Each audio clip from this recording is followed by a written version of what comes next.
Nação, e olha só, o Flamengo tá na liderança disparada do Campeonato Brasileiro. O Cruzeiro perdeu a partida dentro de casa pro Santos de virada 2-1. E aí, meus amigos, o Mengão, ó, tá lá em cima na tabela do Campeonato Brasileiro. Vamos ver o que a imprensa falou sobre isso, a classificação do Campeonato Brasileiro? Mas antes, dá aquela moral, deixa o seu like. Se você não é inscrito aqui no canal Meu Mengão React, se inscreva e ative o sino das notificações. Assim, sempre você estará recebendo as informações do Flamengo, ó. Tá bom? Deixa os créditos aqui ao canal da ESPN Brasil. Mas antes, vários comentários, coloca aí de qual cidade você acompanha nossos vídeos, tá bom? Vamos então pro vídeo de hoje, falando aí sobre o Flamengo, classificação do Brasileirão. O Cruzeiro, então, ele não vai... Ele já chega a 19 jogos, já fechou, então, o seu turno. E fica com 37 pontos.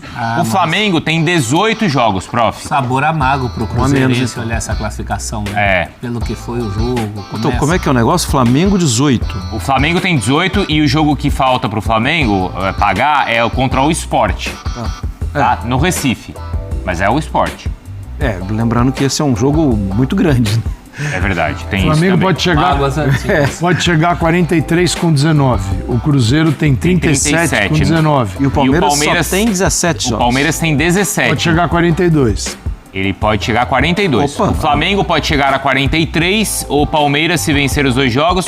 Um jogo do Palmeiras a gente falou aqui é contra o Santos. O outro, se não me engano, é Juventude. A gente pode confirmar. O melhor aproveitamento do campeonato até agora é o do Flamengo.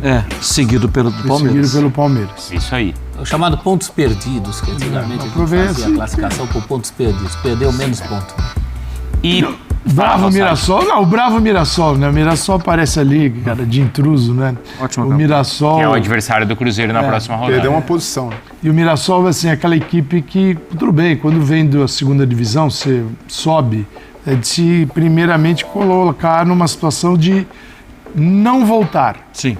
E ele tá numa situação que, se acontecer uma tragédia, ele vai se aproximar da zona do rebaixamento. Ou seja, ele abriu uma vaga, Bruno. É verdade, é verdade. Ele abriu uma vaga lá embaixo. E ele tá pegando uma vaga de Libertadores também. Nesse momento, cara, é espetacular. Tem isso. Agora, tem algo que é curioso, que é o seguinte. Até o meio da semana, a gente falava desses três que estão aí numa fuga pela taça, que é o Flamengo, Cruzeiro e Palmeiras, e a gente falava assim, não é, professor?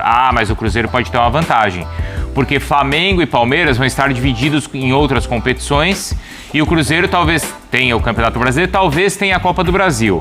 Só que agora é uma condição igual, porque o Flamengo e o Palmeiras não tem mais a Copa do Brasil, tem a Libertadores, e o Cruzeiro não tem a Sula, mas tem a Copa do Brasil. Na reta final.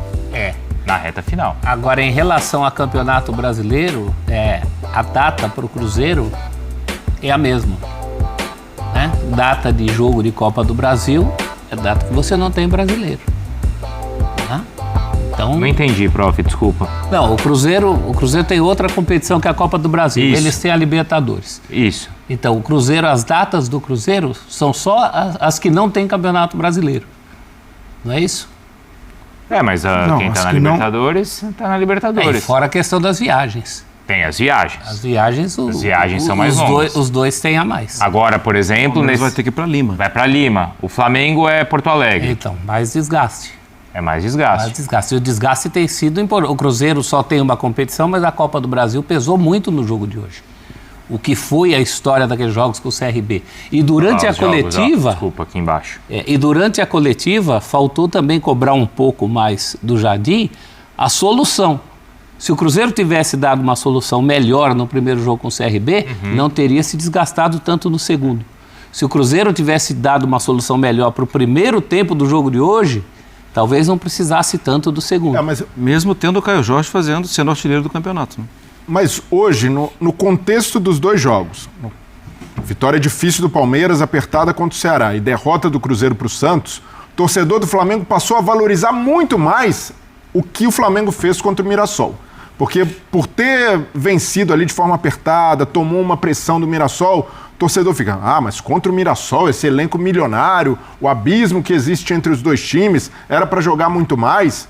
Mas o Flamengo não deixou escapar pontos. O Flamengo fez o dever de casa contra um adversário embalado. O Mirassol não perdia, havia 9 jogos, uma sequência em que vinha jogando muito bem e jogou bem no Maracanã. Sim. Então, Por exemplo, ele tirou ponto do Palmeiras no Allianz, já que são os dois que estão aí disputando a liderança, né? Tirou, né? A gente já lembrou aqui, na primeira rodada contra o Cruzeiro, teve um bom desempenho apesar da derrota. Então tem se mostrado um time difícil e o Flamengo precisa valorizar o que tem feito até aqui. Ah, é encantador? Ainda não, mas está longe, muito longe de ser ruim. E está muito longe de ser um futebol que a gente, nossa, está muito abaixo do elenco. Não está não, pela maratona de jogos, pela sequência, o Flamengo está classificado na Libertadores, dificilmente não vai terminar o primeiro turno na liderança com a melhor campanha. E se a gente for fazer num termômetro aqui, em termos de bola, de repertório, o Flamengo hoje não é líder por acaso. É quem joga o melhor futebol, é quem tem o time mais equilibrado, melhor campanha como mandante, a terceira melhor como visitante, time que sofreu menos gols. Na comparação com Palmeiras, sobretudo, e Cruzeiro, o Flamengo tem jogado mais bola e até com mais margem de evolução pelo elenco que tem, pelos jogadores que chegaram agora. Então, muita gente desmerece o que o Flamengo tem feito até aqui. E com os jogos de hoje, mais uma vez, a gente viu que não é fácil manter o time com o nível de competitividade que o Flamengo tem e tentando ser protagonista em todos os jogos. O Flamengo pode ter oscilação, pode ter derrota, mas em todos tentando amassar o adversário, ser superior pela posse de bola, e é algo muito difícil de se fazer com regularidade. E aí a gente já tá vendo o jogo do Palmeiras, que levou um susto, hein, prof? Fizeram um jogo mais ou menos como se esperava no Maracanã. O time do interior paulista é uma equipe adepta da trocação. Ela ataca, agride, se expõe, oferece oportunidades, cria oportunidades. E o roteiro do jogo foi exatamente esse.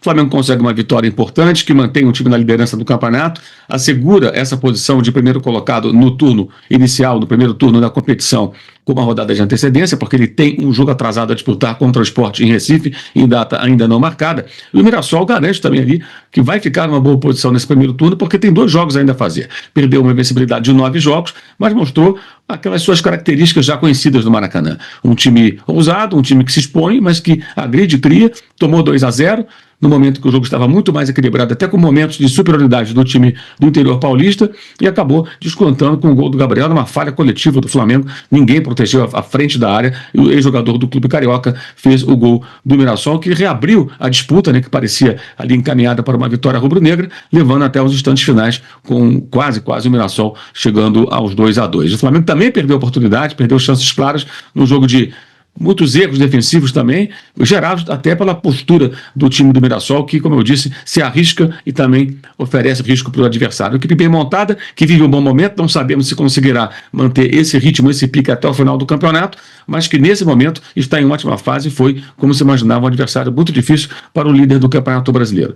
Paulo César Zanovelli, um capítulo à parte. Um árbitro que marca falta a qualquer contato, torna o jogo insuportável. Esse tipo de arbitragem sabota o futebol. Não dá para conviver com isso, alguém tem que fazer alguma coisa. Vou continuar menosprezando a importância de Gonzalo Plata ao Flamengo.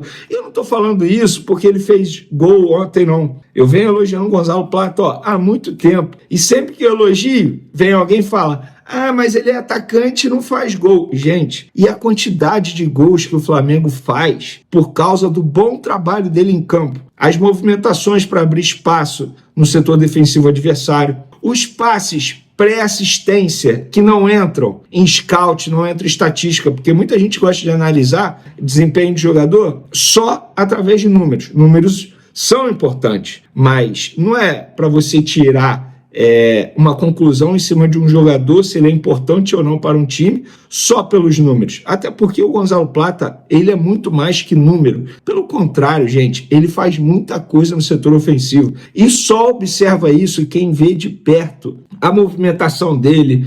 Ele quebra linha adversária com movimento sem a bola. Ele é extremamente importante. Concordo que ele precisa melhorar a finalização dele. Atacante precisa saber finalizar. Concordo, não estou dizendo que ele é perfeito. Eu só estou dizendo que ele é muito pouco valorizado pela torcida do Flamengo. desde quando chegou. Ele é muito importante para o técnico Felipe Luiz, sobretudo por conta da parte física dele. Arrisco a dizer que ele é o jogador mais intenso que o Flamengo tem. Ele joga na mesma intensidade de alto nível, do primeiro segundo ao último minuto de jogo, e eu venho elogiando esse jogador há muito tempo. Outro que eu vi de perto, lá no Maracanã ontem, Samuel Lino, que para mim foi o melhor em campo na vitória do Flamengo sobre o Mirassol por 2-1. Uma vitória extremamente difícil, um dos jogos mais difíceis do Flamengo, tá? Não é fácil jogar contra o Mirassol. E o Samuel Lino ajudou na marcação, fazendo a recomposição defensiva que o Felipe Luiz tanto pede aos pontas e que Michael, Cebolinha, quando joga, não consegue fazer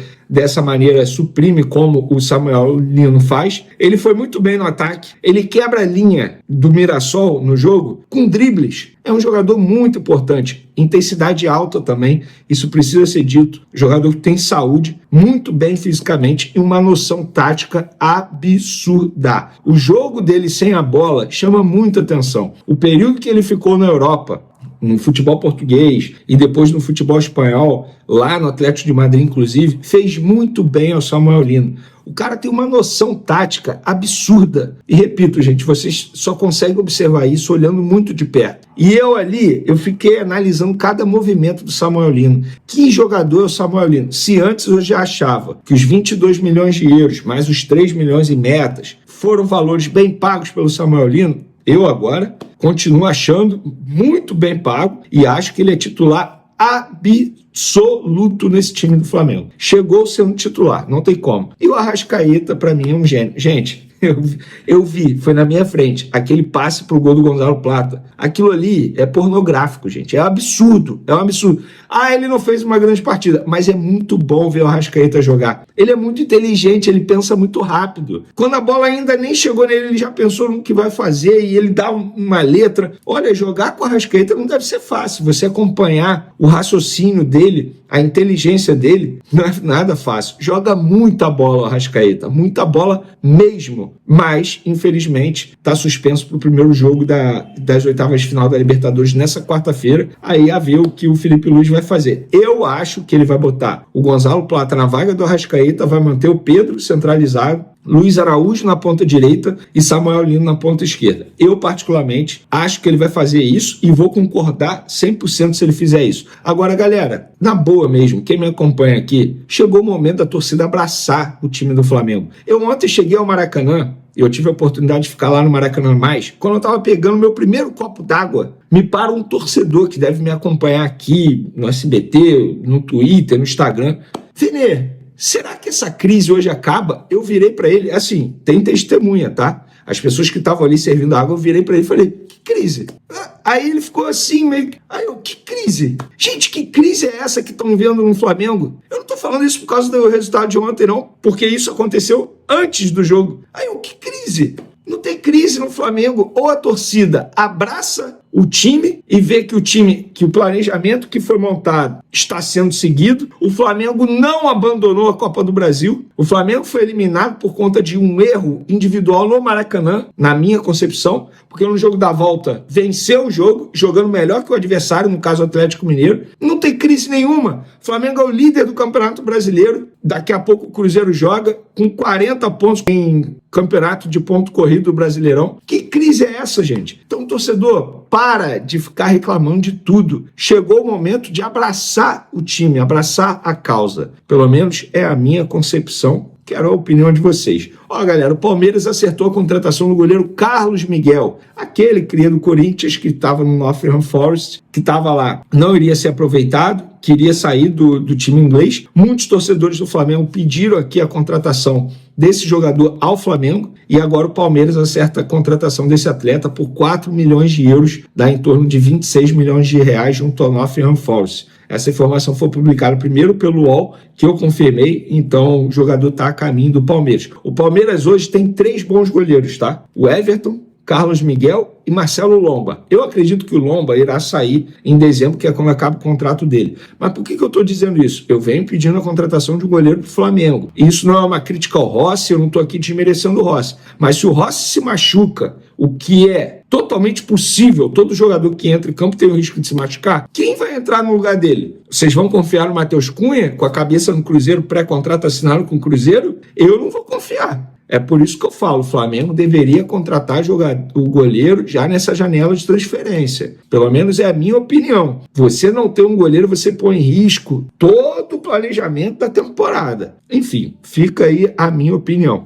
Ó, galera, ontem na entrevista coletiva, o Felipe Luiz elogiou a diretoria do Flamengo após as contratações na janela de transferência e deixou muito claro que mais jogadores podem chegar e outros jogadores vão sair. Ele disse o seguinte: a janela que o clube está fazendo é extraordinária. Um esforço muito grande do presidente do Boto para potencializar ainda mais esse elenco, que já era altamente qualificado, apesar de algumas perdas importantes este ano. Eles não pararam de trabalhar nem um minuto para repor essas peças, e que a gente possa continuar com esse nível altíssimo do elenco, que é muito forte. Pode ser que tenha mais chegadas e mais saídas podem acontecer. É óbvio que mais saídas vão acontecer. Eu vou dar um exemplo. Ontem, na lista de relacionados, Michael, Vinha e Juninho não foram relacionados, e Matheus Gonçalves, que está no sub-20, não foram relacionados por uma opção técnica. E quando a gente fala opção técnica, não é um demérito aos atletas. É porque o técnico Felipe Luiz optou por não relacionar esses jogadores através de uma estratégia adotada para